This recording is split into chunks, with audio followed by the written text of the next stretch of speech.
বৈষম্য বিরোধী ছাত্র আন্দোলনের অন্যতম সমন্বয়ক আসিফ মাহমুদ সজীব ভূঁইয়া যুব ও ক্রীড়া মন্ত্রণালয়ের দায়িত্ব পেয়েই প্রথমবার সচিবালয়ে অফিস শুরু করেছেন। দায়িত্ব নেওয়ার প্রথম দিনে 3টি গুরুত্বপূর্ণ সিদ্ধান্ত নিলেন এই উপদেষ্টা। আজ রবিবার 11 আগস্ট সচিবালয়ে সাংবাদিকদের সঙ্গে আলাপকালে উপদেষ্টা আসিফ মাহমুদ জানান, প্রথম দিনে আমরা 3টি বিষয়ে সিদ্ধান্ত নিয়েছি, যার প্রথমটি হলো যুব ও ক্রীড়া মন্ত্রণালয়ের অধীনে শেখ হাসিনা জাতীয় যুব উন্নয়ন ইনস্টিটিউট আছে, এটার নাম পরিবর্তন করা হবে।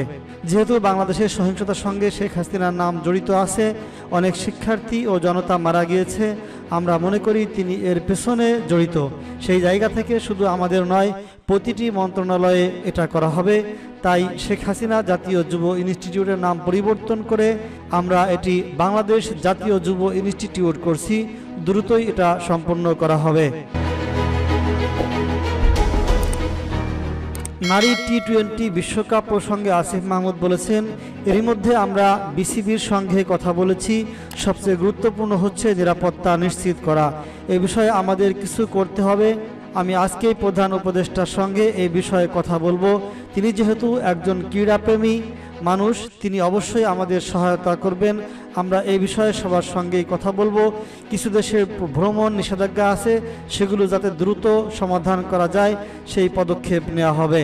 অবকাঠামোগত উন্নয়নের বিষয়ে তিনি বলেছেন, আমাদের যে কাজগুলো চলমান আছে সেগুলো দ্রুত শেষ করা যায় সেই বিষয়ে পদক্ষেপ নেওয়া হবে।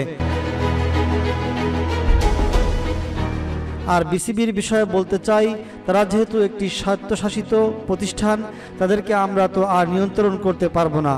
আমরা তাদেরকে পরামর্শ দিতে পারবো। বিসিবির সভাপতি অনুপস্থিত আছেন। অবশ্যই একটা সংস্থাকে কাজ করতে হলে সবার উপস্থিতি প্রয়োজন।